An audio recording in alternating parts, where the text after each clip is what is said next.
بسم اللہ الرحمن الرحیم۔ السلام علیکم دوستو، دنیا بھر کی بریکنگ اور سلیکٹڈ نیوز میں آج آپ سنیں گے، لیکن اس سے پہلے اگر ہو سکے تو لائک اور سبسکرائب کا بٹن ضرور دبا لیں، شکریہ۔ سابق افغان صدر حامد کرزئی نے کہا ہے کہ امریکہ 20 سال پوری طاقت کے ساتھ یہاں رہنے کے باوجود اپنے مقاصد حاصل نہیں کر سکا اور ناکام واپس لوٹ رہا ہے۔ حامد کرزئی نے ملک سے امریکی اہلکاروں کے انخلاء اور اس کے بعد پیدا ہونے والی صورتحال پر کھل کر اپنے تحفظات اور خدشات کا اظہار کیا۔ 13 سال تک ملک کے صدر رہنے والے حامد کرزئی نے کہا کہ انتہا پسندی کے خاتمے اور استحکام کا ہدف لے کر افغانستان آنے والا امریکہ 20 سال بعد بھی اپنے مقاصد حاصل کرنے میں ناکام رہا ہے۔ حامد کرزئی نے مزید کہا کہ افغانستان سے واپس جانے والے امریکی اہلکاروں نے میراث میں صرف مکمل شرمندگی اور تباہی چھوڑی ہے۔ تاہم اچھی بات یہ ہے کہ افغان عوام اب متحد ہیں اور امن کی خواہش رکھنے والے افغانوں کو اپنے مستقبل کی ذمہ داری خود اٹھانی چاہیے۔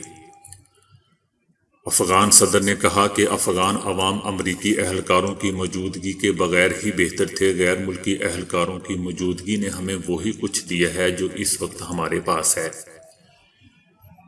اس لیے افغانستان کے لیے بہتر ہے کہ وہ واپس چلے جائیں۔ دوستو، یاد رہے کہ 2001 میں امریکہ کے افغانستان پر حملے اور طالبان حکومت کے خاتمے کے بعد حامد کرزئی اقتدار میں آئے تھے۔ وہ 2014 تک اس عہدے پر فائز رہے۔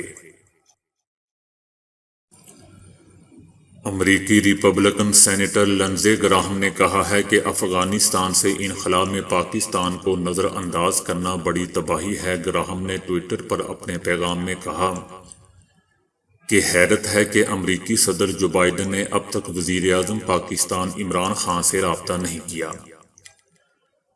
انہوں نے کہا کہ امریکی صدر کا پاک امریکہ تعلقات اور افغانستان پر پاکستان سے رابطہ ضروری ہے۔ جو بائیڈن انتظامیہ سمجھتی ہے کہ افغانستان میں مسائل نظر انداز کیے جا سکتے ہیں۔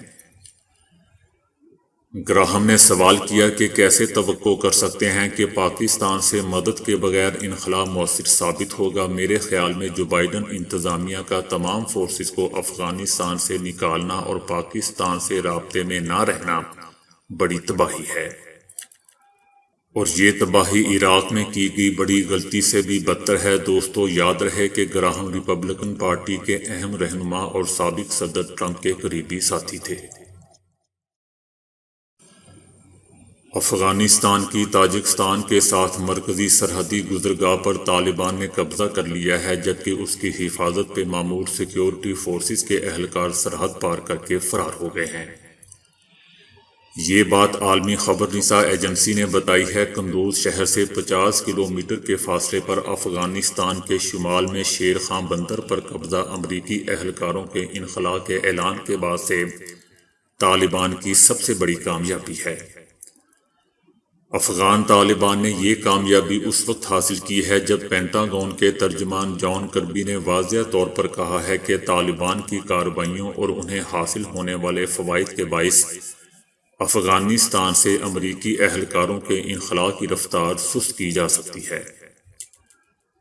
قندوز کی صوبائی کونسل کے رکن خالدین حکیمی نے بتایا ہے کہ آج صبح 1.5 گھنٹے لڑائی کے بعد طالبان نے شیر خان بندرگاہ اور تاجکستان کے ساتھ واقع قصبے اور تمام سرحدی چوکیوں پر قبضہ کر لیا ہے۔ افغانستان آرمی کے ایک آفیسر نے بتایا ہے کہ ہمیں تمام چوکیاں چھوڑنے پر مجبور کیا گیا اور ہمارے کچھ اہلکار سرحد عبور کر کے تاجکستان چلے گئے ہیں۔ انہوں نے اعتراف کیا کہ صبح تک سینکڑوں کی تعداد میں طالبان ہر جگہ موجود تھے۔ طالبان نے بھی تصدیق کی ہے کہ ہم نے دریائے 5 کے پار گزرگاہ پر قبضہ کر لیا ہے۔ ہمارے مجاہدین شیر خان بندر اور قندوز میں تاجکستان سے ملحقہ سرحدی گزرگاہوں پر مکمل کنٹرول حاصل کر چکے ہیں۔ اس گزرگاہ پر 700 میٹر طویل پل موجود ہے اور امریکہ کے تعاون سے تعمیر کیا گیا تھا۔ یہ پل، جس کا مقصد وسط ایشیائی ہمسایہ ممالک کے مابین تجارت کو فروغ دینا تھا۔ قندوز کے صوبائی chamber of commerce and industries کے ترجمان مسعود وحدت نے بھی بتایا کہ جس وقت قبضہ ہوا اس وقت شیر خان بندرگاہ پر سامان سے لدے ہوئے 150 ٹرک بھی موجود تھے اور ہمیں نہیں معلوم کہ ان کا کیا بنے گا۔ تاہم ان کا کہنا تھا کہ یہ ایک بہت بڑا مالی نقصان ہوگا۔ افغان طالبان نے اس سے پہلے بھی متعدد مرتبہ اس شہر پر قبضے کی کوشش کی ہے۔ اس سے پہلے ستمبر 2015 اور اس سے ایک سال بعد بھی شہر پر قبضہ کر لیا گیا تھا۔ 1990 کی دہائی میں اقتدار پر قبضہ کرنے سے پہلے قندوز طالبان کا مضبوط گڑھ تھا اور یہاں اکثریتی آبادی پختون ہے، جبکہ یہ شہر تاجکستان سے معاشی اور تجارتی نقل و حمل کے لیے اہم گزرگاہ ہے۔ ڈاکٹر کو ایک مسیحا قرار دیا جاتا ہے، لیکن بہت کم ہی ڈاکٹر ایسے ہوتے ہیں جو اس تعریف پر پورا اترتے ہیں۔ تاہم پھر بھی دنیا میں چند ڈاکٹرز اب بھی ایسے موجود ہیں جو کہ واقعی دل میں انسانیت کا درد محسوس کرنے کی صلاحیت رکھتے ہیں۔ انہی ڈاکٹر میں سے ایک ڈاکٹر سینڈک روٹ بھی ہے۔ نیپال سے تعلق رکھنے والے ڈاکٹر سینڈک ایسے افراد کے لیے حقیقی مسیحا ثابت ہوئے ہیں جو آنکھوں کے مختلف امراض میں مبتلا ہو کر نبیناؤں والی زندگی گزار رہے تھے۔ ان افراد کی آنکھوں کا مرض قابل علاج تھا، لیکن غربت اور علاج کی سہولیات کے فقدان کے باعث اندھیرے میں زندگی گزارنے پر مجبور تھے۔ WHO کے مطابق دنیا کی نابینا افراد کی 90% آبادی غریب ترین علاقوں سے تعلق رکھتی ہے اور ان میں سے 80% افراد ایسے ہوتے ہیں جن کا مرض قابل علاج ہوتا ہے۔ ڈاکٹر سینڈوک انتہائی سادہ اور سستا علاج کا طریقہ اپنا کر ان مریضوں کی زندگی میں روشنی بھر رہے ہیں۔ دلچسپ بات یہ ہے کہ ڈاکٹر سینڈوک روٹ کا یہ علاج صرف 5 منٹ میں مکمل بھی ہو جاتا ہے۔ 59 سالہ ڈاکٹر سینڈوک گزشتہ 30 سالوں سے آنکھوں کے امراض کا علاج کر رہے ہیں اور اب تک 1 لاکھ سے زائد افراد کا کامیاب علاج کر چکے ہیں۔ ڈاکٹر صاحب کا تل گنگا کے نام سے مشہور ہاسپٹل کھٹمنڈو میں ہے۔ ڈاکٹر سینڈوک نے ایسے مریضوں کے لیے جو ہاسپٹل تک رسائی حاصل نہیں کر سکتے تھے ان کے لیے موبائل ٹیمیں بنا دیں۔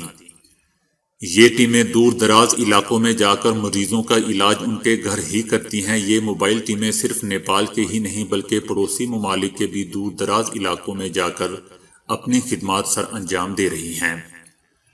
ڈاکٹر سینڈوک صرف 5 منٹ کے اس قلیل وقت میں مریض کی آنکھ میں اپنے تیار کردہ انتہائی سستے مصنوعی لینز لگاتے ہیں، جبکہ اس سے پہلے آنکھ میں ایک چھوٹا سا چیرا دے کر آلودہ سفید موتیوں کو صاف کیا جاتا ہے تاکہ زیادہ سے زیادہ نابینا افراد کا علاج ممکن ہو سکے۔ اس فلاحی ہاسپٹل میں ایسے لینز بھی تیار کیے جاتے ہیں جو موتیے اور دور کی نظر کی کمزوری کے لیے استعمال کیے جاتے ہیں، اور یہ لینز دنیا کے 30 سے زائد ممالک میں ایکسپورٹ بھی ہوتے ہیں۔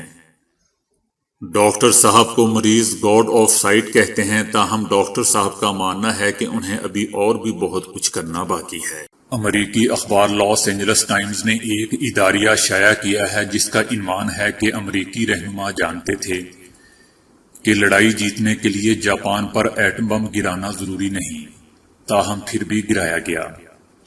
قوی تاریخی شواہد سے اشارہ ملتا ہے کہ اگر نہ بھی گرایا جاتا تب بھی جاپان اس برس اگست میں شکست تسلیم کر چکا ہوتا۔ دستاویزات سے یہ بھی ثابت ہوتا ہے کہ صدر ہیری ایس ٹرومین اور ان کے قریبی مشیر اس حقیقت سے آگاہ تھے۔ رائے عامہ کے حالیہ جائزوں سے اشارہ ملتا ہے کہ نوجوان امریکیوں کی بڑھتی ہوئی تعداد امریکیوں کی اس کارروائی کو ناقابل معافی سمجھتی ہے۔ بھارت میں ایک کسان کی بکری نے معذور بچے کو جنم دیا جس کی شکل ایسی تھی کہ تہم پرست لوگوں نے اسے بھگوان بنا لیا اور اس کی پوجا شروع کر دی۔ یہ واقعہ بھارت کے شہر مظفر پور کے ایک نواحی گاؤں میں پیش آیا جہاں اس سیاہ اور سفید رنگ کے میمنے کی پیدائشی طور پر ناک نہ تھی اور آنکھوں کے دیدے تو تھے لیکن ان کے اوپر کھال نہیں تھی جس سے اس کی شکل خلائی مخلوق جیسی نظر آتی تھی۔ بھارت کے بیشتر علاقوں میں لوگوں کا عقیدہ ہے کہ ایسے جانوروں کی پیدائش خوش قسمتی اور خوشحالی لاتی ہے، چنانچہ جہاں کہیں بھی کسی جانور کے ہاں ایسا معذور بچہ پیدا ہو اس کی پوجا شروع کر دی جاتی ہے۔ ماہر ڈاکٹروں کا کہنا ہے کہ بکری کے اس بچے کی یہ حالت سائیکلوپیا نامی بیماری کی وجہ سے ہوئی ہے۔ یہ بیماری بہت نایاب ہے۔ ایسے بچے زیادہ دیر تک زندہ نہیں رہتے۔ بکری کا یہ بچہ بھی چند دن بعد مر گیا، تاہم جتنے دن یہ زندہ رہا لوگ بھی آ کر اس کے درشن کرتے رہے اور اس کی پوجا کرتے رہے۔ چائنا میں پر امید رہنے والی ماں کے انتھک کوششیں رنگ لے آئیں۔ چینی خاتون کو 2.5 سال کا کھویا ہوا بیٹا 32 سال بعد مل گیا۔ ڈی این اے ٹیسٹ سے نشاندہی ہو گئی ہے کہ ملنے والا اسی خاتون کا بیٹا ہے۔